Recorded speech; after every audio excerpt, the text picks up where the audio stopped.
Ben ayırmışam onunla saçını sana.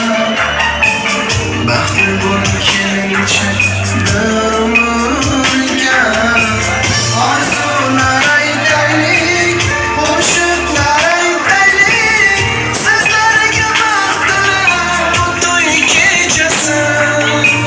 Orzular aytaylik, qo'shiqlar aytaylik, sizlarga baxtli bu to'y kechasi.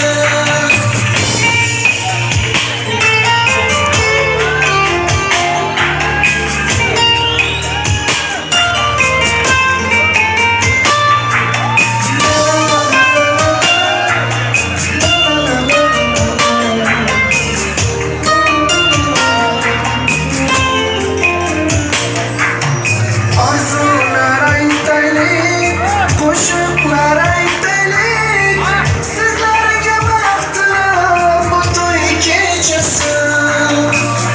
Orzular aytaylik, qo'shiqlar aytaylik, sizlarga baxtli bu to'y kechasi.